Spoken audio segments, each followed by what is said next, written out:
이혼 후 양육비를 주지 않고 버티는 부모들의 신상을 공개해온 인터넷 사이트 배드파더스라고 들어보셨나요? 이 사이트에 신상이 공개된 부모 5명이 명예를 훼손당했다며 신상 공개를 돕던 구본창 씨를 고소했습니다. 양육비를 미지급한 거는 이건 아동학대라고 저는 생각합니다. 상대방을 비방할 의도가 있었는지 또 공익적 목적이 인정되는지가 재판의 쟁점. 국민참여재판 배심원들은 만장일치로 무죄 판결을 내렸고 재판부는 신상 공개가 양육비 지급을 촉구하기 위한 것이고 공익적 목적이 인정된다고 밝혔습니다. 오늘 아침 뉴스룸에선 이번 배드파더스 판결로 본 양육비 미지급 실태에 대해서 알아보도록 하겠습니다.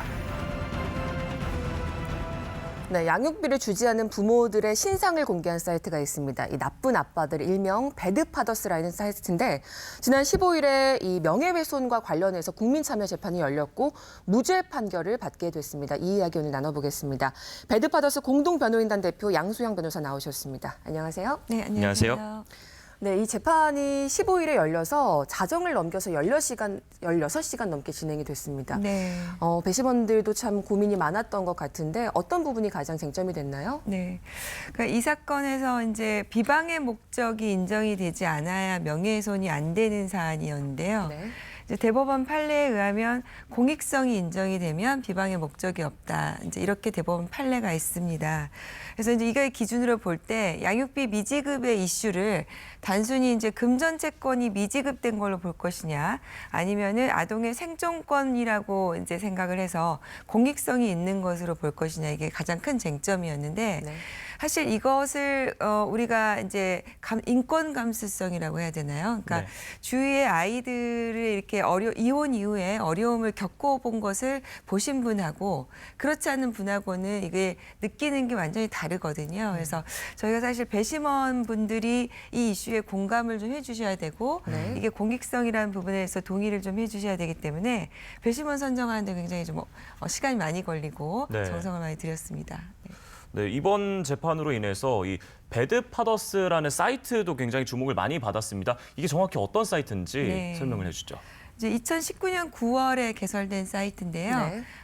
이제 방금 아까 보셨던 구본창 씨는 원래 이제 코피노드를 좀 돕고 있던 분이셨습니다. 그래서 이런 양육비 문제에 관심을 좀 갖고 있던 차에 한국에서도 양육비 문제가 심각하다고 생각을 해서 마침 이제 그 여성단체 일하던 분들하고 의기투합을 해서 네. 이런 미지급자들을 좀 공개하는 사이트를 만들자. 그다음에 구본창 씨가 그럼 내가 좀 돕겠다. 이렇게 해서 만들어진 사이트입니다. 네. 그런데 이게 배드파더스가 뒤에 파더스가 붙다 보니까 네. 양육비를 미지급하는 아빠들만 있다 이렇게 오해하는 분들도 있을 것 같은데 네. 그런 건 아닌 거죠? 그래서 저도 사실은 이제 처음에 언론에서 이 사이트를 접하고 좀 돕고 싶겠다고 연락을 드렸을 때 네. 그것부터 좀 제안을 드렸어요. 명칭을 좀 바꾸는 것이 좋겠다. 네. 뭐 배드 페어런스나 네. 뭐 파파앤 마마나 그런데 이제 워낙 초기에 이게 알려지다 보니까 명칭을 변경하는데 조금 어려움이 있으셨던 것 같습니다. 네. 네. 그런데 이게 신상 공개라는 것이 그냥 네. 양육비를 어떻게 실수로 지급을 안 하는 사람들도 있을 것이고 신상 네. 공개를 하는 기준도 조금 있었을 것 같거든요. 네. 어떤 기준으로 신상이 공개됐습니까? 일단은 이제 법적으로 그것이 정확히 양육비 지급할 의무를 이행하지 않은 게 확인이 돼야 되니까 네. 이제 협의혼할 때는 판사가 이제 이걸 물어봅니다. 네. 양육비를 얼마를 줄 것이냐. 네. 그렇게 해서 기재가 되면은 그게 양육비 부담 조서가 돼서 집행력이 있는 판결하고 효력이 똑같은 이제 조서가 되기 때문에 그것을 확인하거나 아니면 이제 법원을 통해서 정말로 판결을 받거나 네. 이런 경우 그다음에 이제 당사자 사이에 합의가 있다는 것을 인정할 수 있는 서류, 공적인 서류, 뭐 공증이 됐다거나 이런 것들이 확인되신 분들을 이제 게재를 하고요. 예. 뭐 게재를 했다 하더라도 이제 이게 뭐 당사자 사이 협의 가능성이 있으면 바로 내리기도 하고 그다음에 지급이 되면 바로 내리는데 저희가 확인한 바로는 허위 사실이 게재된 경우는 한 건도 없었습니다. 아, 그랬군요. 이게 이번에 그 명예훼손으로 고발이 된 당사자가 그 구본창 씨라는 사이트 운영자였던 건가요? 이제 구본창 씨는 운영자는 아니고 네. 이 운영자들에게 이런 정보를 전달해서 게재토록 하는 자원봉사자였습니다. 아, 그렇군요. 네. 그 구본창 씨를 저희가 직접 만나서 이야기를 들어봤는데 이번 판결과 관련해서 어떤 이야기 했는지 함께 들어보시죠. 대략 한 400명 정도가 공개가 됐고요. 그런데 그 중에서 그 명예훼손 두려움 때문에 중간에 사진을 내린 분들이 꽤 많아요. 그래서 지속적으로 사진을 올렸던 분들은 대략 한 230-40명 정도 되고 그 중에서 113건이 해결됐었습니다. 그 기준은 간단한데요. 상대가 양육비를 전액 지급한 경우엔 당연히 사진이 내려지는 거고 또 전액 지급이 아니고 일부 지급을 했더라도 그 양육자하고 비양육자 간에 협의가 이루어져서 양육자가 사진을 내려달라고 요청하면 또 사진이 바로 내려집니다.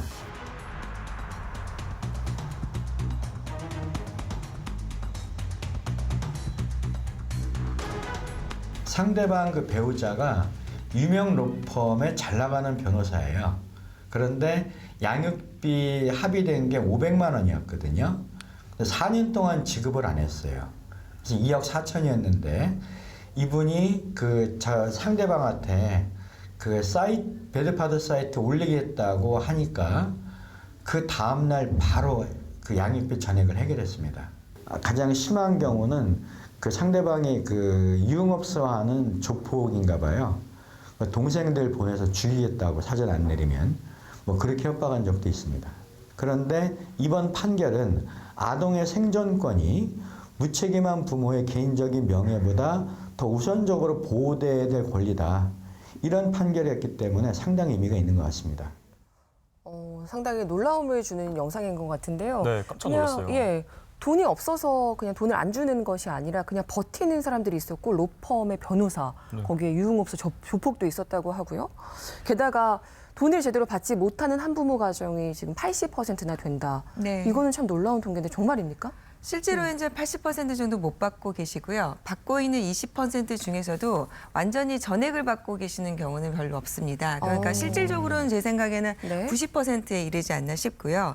저희가 이제 양육비 청구를 들어가 보면은 뭐 정말 온갖 변명이 다 나옵니다. 네. 근데 네. 실제를 보면은 이제 여자친구가 생기면 결혼할 사람이 생기면 모든 사업자 명의나 그런 것들 그쪽으로 옮겨놓습니다. 재산 취득을. 그래서 아. 양육비 판결을 받더라도 집행하지 못하게. 네. 그리고 뭐 들어가면 온갖 핑계가 나오는 게 뭐 내가 뭐 수입이 줄었다. 그다음에 뭐 형편이 안 된다. 대출을 갚아야 된다. 부모를 부양해야 된다. 근데 사실은 이거에 대해서 저희가 말이 안 되는 거죠. 네. 네. 첫 번째가 부모가 아이를 부양해야 될 의무가 첫 번째 의무거든요. 아니, 자기 자식인데. 그러니까요. 예.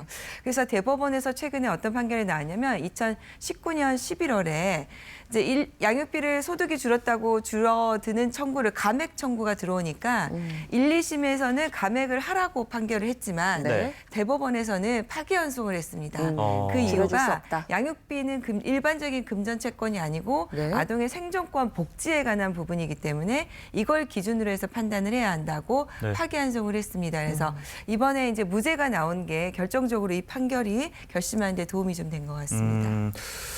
이번 재판에 이제 여러 변호사님들이 공동 변호인으로 이제 좀 많은 사례자를 만나보셨잖아요. 근데 네. 아까 보니까 뭐 잘 나가는 로펌의 변호사도 있었고 조폭도 있었고 네. 여러 사례들이 있었는데 그 중에서 이제 가장 기억에 남는 사례자가 있다면 어떤 사례자가 있었습니까? 사실 많은 분들이 그런데 뭐 심지어는 10년 넘게 못 받는 분들도 있고요. 네. 저희가 증언하면서도 굉장히 막 울음바다가 사실 많이 됐는데 네. 이 양육비 문제는 그 하다못해 애가 이제 이런 거죠. 뭐 양육비가 100만 원이 들어와야 되는데 80만 원밖에 들어오지 않습니다. 네. 그러면 뭐 80만 원 들어왔는데 된 거 아니냐라고 생각하실 수도 있겠지만 사실 아이를 키워야 하는 입장에서는 애한테 새끼를 먹다가 예. 80만 원밖에 안 들어왔으니까 두 끼만 먹어라. 너 아프지만 이번에는 양육비가 80만 원밖에 안 들어왔으니까 병원에 가지 말아라. 그렇게 할 수 없는 거 아니겠습니까? 이렇게 그러니까 이거를 듣는 사람 입장에서는 100만 원, 80만 원 그게 그냥 금전적인 거지만 사실 그것을 받아서 생활해야 되는 사람 입장에서는 네. 아이 입장에서는 생존의 문제이기 때문에 네. 이 부분을 얘기하는 증언을 들으시면서 저희가 울음바다 됐는데 네. 그 오신 분들은 다 그 사연을 좀 기억하게 될 것 같습니다. 네. 뭐 연락 두절되는 건 다반사일 것 같고요. 그건 기본이고요. 저희가 집행해서 들어가면은 왜 못했냐고 물어보시는데 어디 있는지를 모르고 찾을 수가 없다는 거예요. 숨어버리는 네, 감정 그런데 그 피부로. 사람은 SNS를 들어가 보면은 뭐 외제차를 끌고 너무 잘 해외여행을 살고 다니고 있는데. 너무 잘 예. 살고 있고 네 그렇게 돼 있는 거죠. 참 인간적으로 자식이 너무 낳은 치사하네요, 자기가 네. 낳은 자식을 이렇게 책임지지 않으려고 애쓰는 모습이 참 놀랍기만 한데 지난 17일에는 이렇게 양육비 달라고 찾아온 부인을 폭행하는 일도 있었다고요. 그날 이제 저희가 무죄 판결을 받고 또 양육비를 이제 지급해 달라고 왜냐하면 이제 주소를 정확히 모르기 때문에 그 사람이 일하는 곳을 찾아서 갈 수밖에 없는 상황이었습니다. 그래서 달라고 했더니 그 달라고 한 사람을 폭행하고 네. 또 취재원 기자를 폭행해서 아. 네, 팔이 부러지는 사고가 났고요. 근데 이제 그렇게 했더니 뭐 쌍방폭행이라고 또 주장을 해서 네, 저희로서는 정말 안타까울 수밖에 없는데요.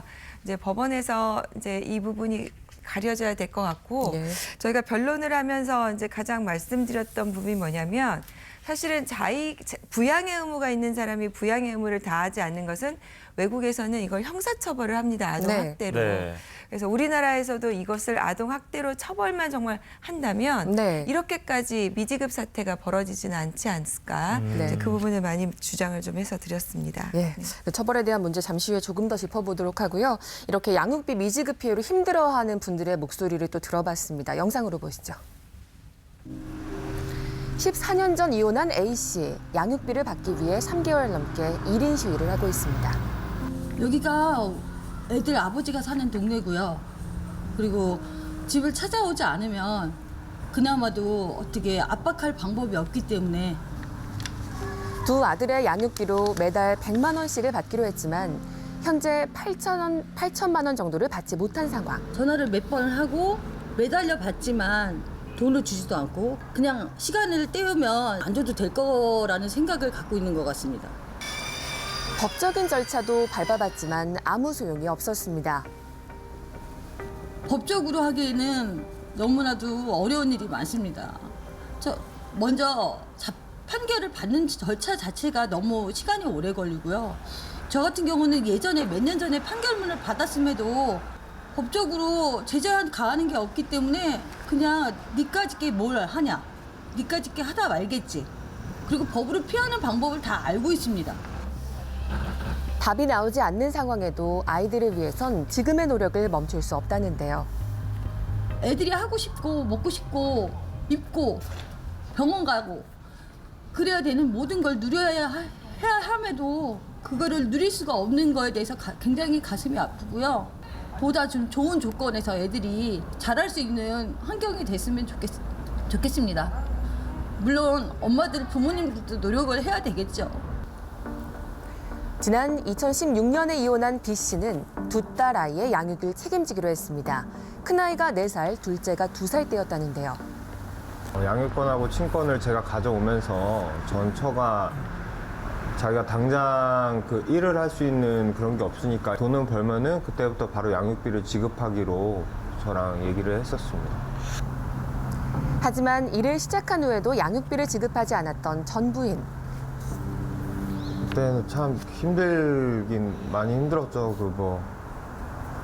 또 제가 아빠다 보니까 애들하고 처음에 다가가는 것도 힘들었고, 근데 또 그 상황에서 돈을 벌어야 되니까 회사를 나가긴 나가야 되고, 애들이 더 힘들었을 거라고 생각이 들어요. 둘째 같은 경우는 젖도 안 뗀 상태였는데 젖 안 먹는 애 강제로 젖병 물려서 중내산에 그러면서 밤샌 적도 있고, 이거 안 먹으면은 애가 굶는 거잖아요. 같이 울면서 밤샌 적도 있고 힘들었죠. 둘째 아이가 크게 아프면서 양육비가 절실했던 B 씨. 결국 배드파더스의 전 부인의 신상을 올렸고 얘가 이제 양육비를 받아낼 수 사망진단서. 있었습니다. 그 사이 여기 사망진단서. 둘째 아이는 세상을 떠나고 말았습니다. 애가 죽었는데도 한 번도 보러 오지도 않고, 애가 아프다고 하는데도 한 번도 본 적도 없고. 자기가 낳았으면은 그걸 책임지고, 인연이 끊어지는 게 아니잖아요. 천륜이라는 게 있는데.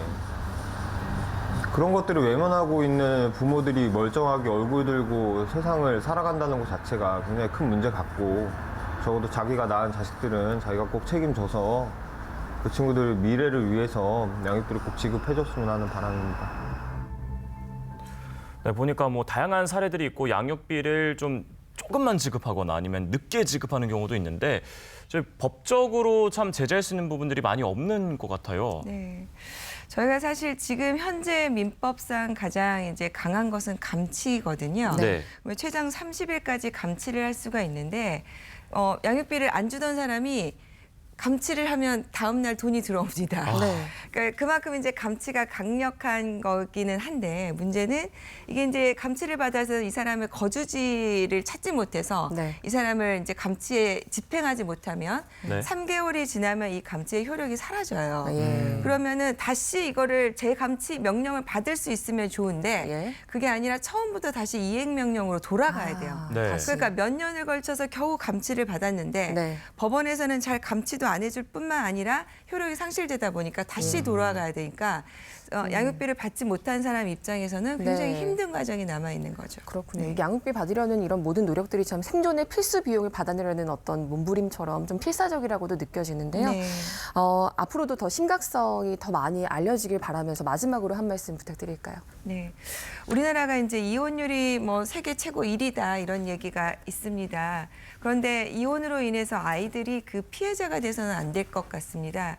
외국 같은 경우에는 이혼 전과 후가 아이들의 그 생활이 똑같아야 된다는 것이 기본 정신으로 양육비 미지급과 관련해서는 형사처벌까지 하고 있는데요. 우리나라도 빨리 시급히 이와 관련해서 법적 조치들이 좀 완비가 돼서 아이들이 상처받지 않도록 아이들이 안전하게 살 수 있도록 그런 제도가 좀 뒷받침됐으면 하는 바람입니다. 네, 네. 양수영 변호사님과는 여기까지 이야기하겠습니다. 고맙습니다.